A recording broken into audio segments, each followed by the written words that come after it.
Hello, wonderful people. Ever wondered how your phone signals get blocked in certain areas? Today we're going to unravel that mystery. We're embarking on a journey to explore the marvels of GSM 900, the frequency range your mobile phone loves for calls and texts. But that's not all. We'll also dive into the intriguing concept of jamming, a super loud noise that drowns out your phone's signal. So buckle up as we dive into the fascinating world of GSM 900 and mobile jamming. First, let's decode GSM 900. It's like a special radio station that our mobile phones tune into. But instead of catchy tunes and weather updates, this station sends calls and texts. GSM 900 is a type of global system for mobile communications. The number 900 represents the frequency band it operates on, which is 900 megahertz. This frequency range is like a highway for information, carrying our voices and messages from one phone to another. To help you visualize, consider this. When you dial a friend's number, your phone converts your voice into radio waves. These waves are sent on the GSM 900 frequency, like a car on a highway, until they reach your friend's phone. There, they're converted back into sound, allowing your friend to hear your voice. So in essence, GSM 900 is the frequency our phones use to communicate. It's the invisible highway that connects us all. Now let's turn up the volume and talk about jamming. Jamming is like being at a rock concert where the music is so loud, you can't hear your phone conversations.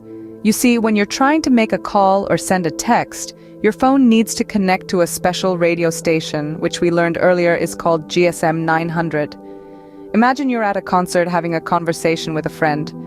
Suddenly the band starts to play. The music is so loud you can't hear each other. That's essentially what a jammer does.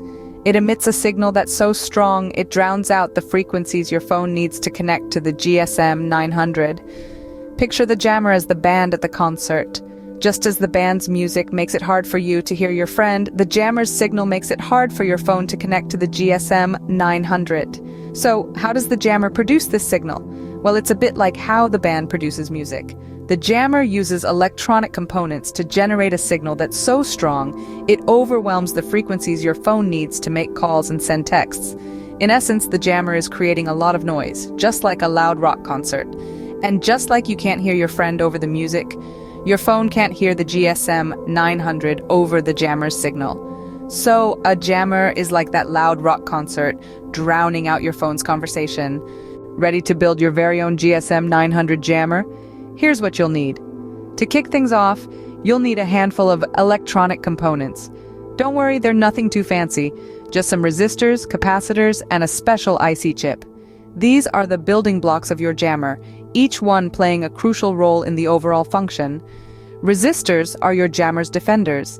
They control the flow of electricity in the circuit, preventing any potential damage from excessive current. Picture them as gatekeepers, ensuring everything runs smoothly and safely. Capacitors, on the other hand, are the storage units. They hold on to electrical energy and release it when needed. Think of them as the battery of your jammer. The IC chip is the brains of the operation. It's responsible for generating the signal that jams the GSM 900 frequency. You can think of it as the conductor of an orchestra, guiding all the other components in harmony to create the disruptive signal. Now, once you've gathered all your components, it's time to assemble them. You're going to connect them together on a breadboard or a circuit board, much like piecing together a puzzle. Start by placing your resistors and capacitors in their designated spots on the board. Then carefully insert the IC chip. Make sure each component is securely connected to create a complete circuit. As you move through this process, remember to take your time. Precision is key when building electronics. It's a bit like following a recipe. Each ingredient needs to be added in the right order and the right amount for the dish to turn out perfectly.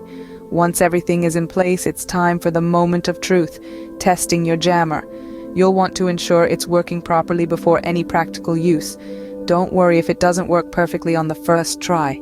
Remember, practice makes perfect, and troubleshooting is a big part of the learning process. And voila, you've got yourself a homemade mobile jammer. Before we wrap up, here are some crucial safety tips. While the world of electronics is fascinating and full of possibilities, it's essential to tread carefully. Always remember to use your equipment responsibly.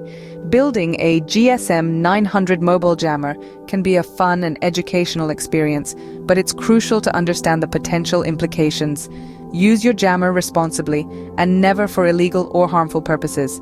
Misusing this device could interfere with important communications and even break the law. Also, always follow instructions when assembling your jammer to avoid any potential hazards. To recap, we've learned about GSM 900, the concept of jamming, the components needed, the assembly process, and how to test your jammer. We've also stressed the importance of safety and responsible usage. Remember, knowledge is power, but responsibility is key. Don't forget to hit subscribe for more awesome DIY projects.